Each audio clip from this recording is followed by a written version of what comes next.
Here's Dr. Evans. People come to church and they pray. They pray. God bless me.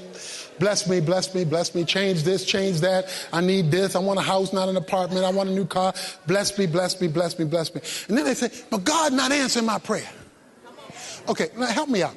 What good is a farmer praying on the field who's never sown a seed? He can pray till the cows come home.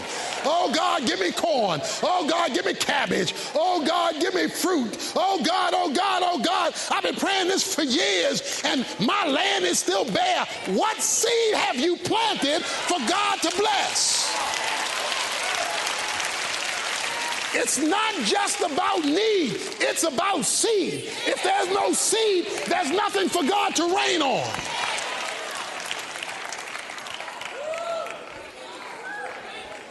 Everybody wants God to bless them in this area, but nobody wants God to address them in this area. They want to be blessed, but not addressed. He said, if you return to me, then you'd learn my biblical rules for finance so that you wouldn't be in this predicament anyway, because now you're getting in debt for wants when I've supplied needs. And if you trust me for needs, we can move to wants. But because you're on your own timetable, you're not willing to go along with my financial plan. So now you got bills you can't pay that you want me to bail you out of. But there is some good news. He says, bring the whole tithe to the storehouse. The offerings, by the way, was what a person did over and above the tithe voluntarily. It was just saying, I'm just so grateful, I want to do more. Okay? He said, but bring the whole tithe to the storehouse, and I'll then open windows that I have closed and pour you out a blessing until it overflows. Oh, that's sweet. So much here. I don't have time. I wish I had time. But look. Until it overflows. He says, I'm going to open the window. That's the floodgates. And I'm going to pour you out a blessing until it overflows. Now watch this. Then, somebody say then. See, verse 11 says then. I will rebuke the devourer. Why? Don't miss the last few words. For you. See, you missed that. You done missed it. I will do stuff for you you can't do for yourself. But don't forget the first word. Then. After I know I can trust you, then I'll rebuke the devourer on your behalf. It's great knowing that your source gonna do it for you. Stuff you thought you had to make happen and connive to happen and cheat to happen and beg to happen. He says, I'd love just to do it for you. I'd love to come in on your behalf and reverse the curse, turn it around.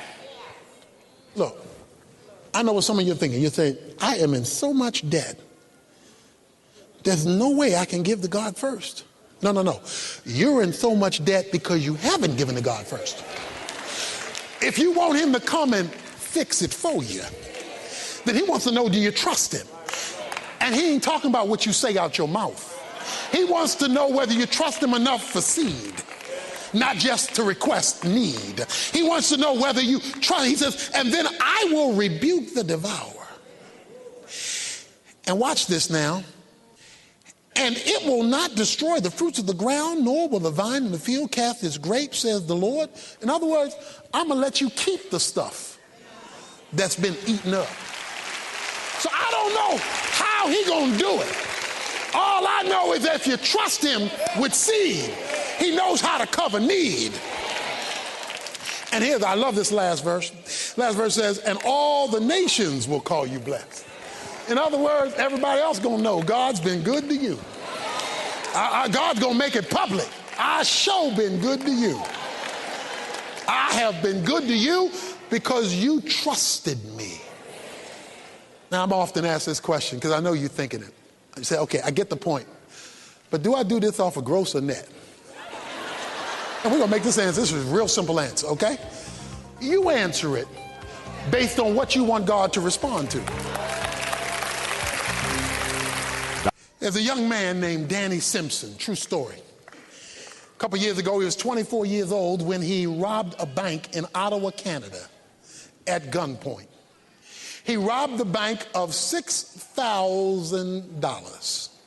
The real tragedy of this true story is that the weapon he used to rob the bank with was a 1918 .45 caliber semi-automatic Colt worth $100,000. Are you getting me? Danny Simpson, fool, robbed a bank for $6,000 with a weapon worth $100,000. You see, Danny's problem is he didn't know what he had in his hand.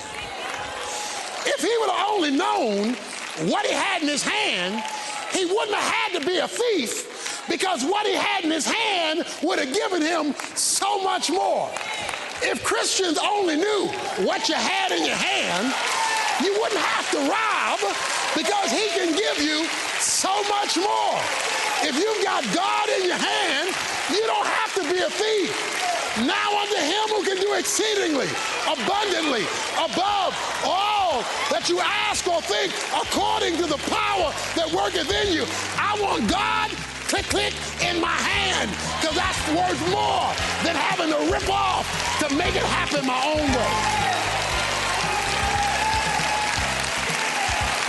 He wants to reverse the financial curse.